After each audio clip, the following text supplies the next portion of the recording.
dengan kapan Yesus itu lahir. Di dalam tradisi Islam, Nabi Isa tidak diketahui kapan beliau lahir. Sedangkan di dalam tradisi Kristen disepakati oleh sebagian besar umat Kristen bahwa Yesus lahir pada tanggal 25 Desember. Makanya pada hari itu dinamakan sebagai hari perayaan Natal bagi umat Kristen. Natal itu artinya ialah hari lahir. Ya. Orang-orang Kristen setiap kali merayakan Natal dengan berbahasa Inggris mereka mengucapkan Merry Christmas. Sedangkan dalam bahasa Prancis Natal itu diucapkan dengan Joyeux Noël. Selamat Natal bagi orang Kristen ya Joyeux Noël aux Chrétiens. Sedangkan orang-orang Jerman mengucapkan selamat Natal itu ialah Frohe Weihnachten. Selamat Natal bagi orang Kristen ya Frohe Weihnachten an die Christen. Nah, itu adalah pengucapan Natal dari berbagai bahasa. Nah, sekarang kita mengulas apakah semua umat Kristen itu sepakat bahwa Yesus dilahirkan pada tanggal 25 Desember. Tentunya kalau kita melihat realitasnya bahwa tidak semua umat Kristen itu sepakat bahwa Yesus lahir pada tanggal 25 Desember. Sebagai contoh, umat Kristen Ortodoks Timur itu justru mereka merayakan Natal pada tanggal 7 Januari. Ya. Itu adalah sebagian kecil dari perbedaan umat Kristen ya, terkait tentang perayaan Natal. Nah, sedangkan peristiwa Natal itu sendiri kan pertama kali dirayakan pada tahun 221 Masehi oleh Julius Africanus. Ya. Namun ada juga ilmuwan yang memiliki teori bahwa sebetulnya perayaan Natal itu mengandung unsur mitologis di dalamnya. Artinya apa? Bahwa perayaan Natal itu tidak bisa dilepaskan dari unsur-unsur paganisme di dalamnya. Nah, ada yang berpendapat bahwa perayaan Natal tanggal 25 Desember itu dipengaruhi oleh perayaan Saturnalia, di mana pada waktu itu Kekaisaran Romawi merayakan perayaan Saturnalia sebagai penghormatan terhadap dewa pertanian yang disebut sebagai dewa Saturnus. Perayaan ini dirayakan pada pertengahan bulan Desember, ya, sekitar tanggal 17 sampai 25 Desember. Maka dari itu Kaisar Konstantin I, Kaisar Romawi pada waktu itu menyarankan agar perayaan Natal itu diperingati pada tanggal 25 Desember. Hal itu disepakati oleh Julius I pada waktu itu, ya, yang bersepakat perayaan Natal ditetapkan pada tanggal 25 Desember. Yang pertama kali tahun 350 Masehi.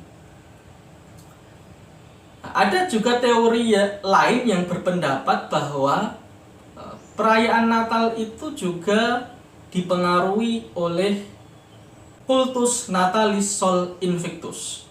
Jadi kultus perayaan lahirnya dewa matahari yang tidak terkalahkan. Ada teolog Jerman yang berpendapat seperti itu. Dia bernama Ernest Jablonski yang mengatakan bahwa perayaan Natal itu terpengaruh dari perayaan lahirnya dewa matahari yang tidak terkalahkan atau Cultus Natalis Sol Invictus. Namun banyak ilmuwan dari umat Kristen membantah teori-teori tersebut, bahwa jauh sebelum adanya perayaan dewa matahari, peristiwa Natal itu sudah dirayakan oleh umat Kristen awal pada waktu itu, yaitu abad pertama dan abad kedua Masehi. Nah, terkait dengan adanya peristiwa pemujaan benda-benda langit tersebut, itu berasal dari masa Mesopotamia kuno. Jadi pada saat itu mereka menganggap bahwa benda-benda langit tersebut memiliki unsur kemahakuasaan, karena benda-benda langit itu sangat berpengaruh bagi kehidupan umat manusia. Nah, maka dari itu mereka menetapkan bahwa setiap satu hari itu menyembah satu dewa dari benda langit tersebut. Nah, di situ ada dewa-dewa yang dianggap maha kuasa dari benda-benda langit seperti dewa matahari, dewa rembulan, dewa Mars, Jupiter, Saturnus, dan seterusnya. Makanya unsur-unsur mitologis tersebut sebetulnya masih berpengaruh sampai saat ini. Misalnya kita tahu bahwa hari Minggu itu bahasa Inggrisnya ialah Sunday. Artinya ialah hari matahari. Hari Minggu itu berasal dari praktik penyembahan satu Tuhan satu hari di era Mesopotamia kuno pada waktu itu. Makanya seiring berjalannya waktu, maka unsur-unsur mitologis tersebut dihilangkan atau demitologisasi, sehingga hari-hari tersebut hanya sebagai penunjuk waktu biasa begitu. Jadi sudah dihilangkan unsur-unsur mitologisasinya. Nah, itu adalah sejarah di mana Yesus pada tanggal 25 Desember itu dilahirkan.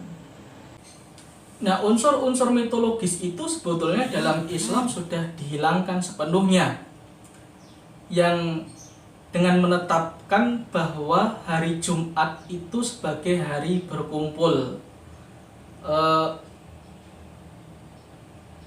Sedangkan bagi umat Kristen, unsur-unsur mitologis itu masih berpengaruh kuat.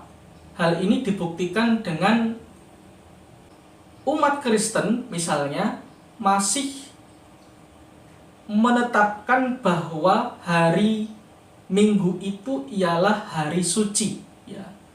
Kita tahu bahwa hari Minggu itu dianggap suci oleh umat Kristen karena pada hari itulah Yesus dibangkitkan. Dan kita tahu bahwa hari Minggu itu disebut sebagai hari yang ketujuh.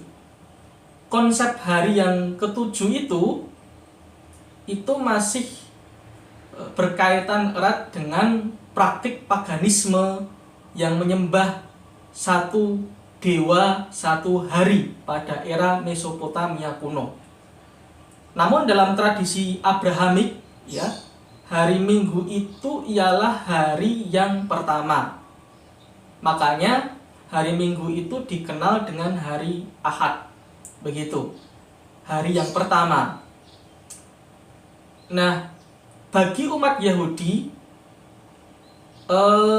mereka menetapkan hari sucinya yaitu hari Sabtu atau hari Sabat.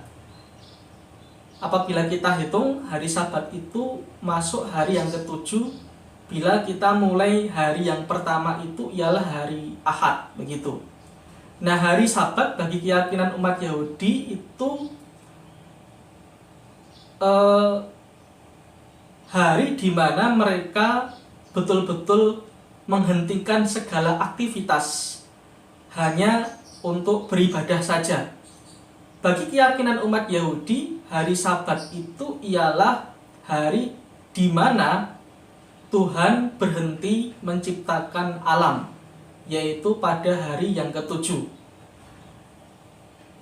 Peristiwa ini dijelaskan di dalam kitab Kejadian pasal 1, di mana Tuhan istirahat total dari menciptakan alam pada hari yang ketujuh. Kita berkesimpulan bahwa proses demitologisasi dengan meyakini bahwa hari yang ketujuh itu ialah hari yang spesial itu masih belum tuntas sama sekali di dalam keyakinan umat Kristen dan Yahudi.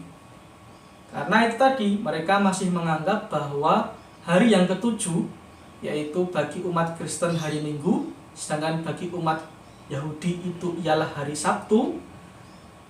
Mereka menganggap hari-hari itu sebagai hari yang spesial bagi agama mereka.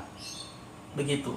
Namun dalam konsep Islam, proses demitologisasi itu sudah tuntas, sudah selesai dengan menetapkan hari yang baik, hari yang spesial itu ialah hari Jumat, di mana hari Jumat itu ialah hari yang ke-6. Nah, di hari Jumat itu dinamakan sebagai hari berkumpul, di mana umat Islam pada hari itu melakukan sembahyang atau sholat Jumat yang diperintahkan Allah dalam Quran surat Al-Jumu'ah. Man like to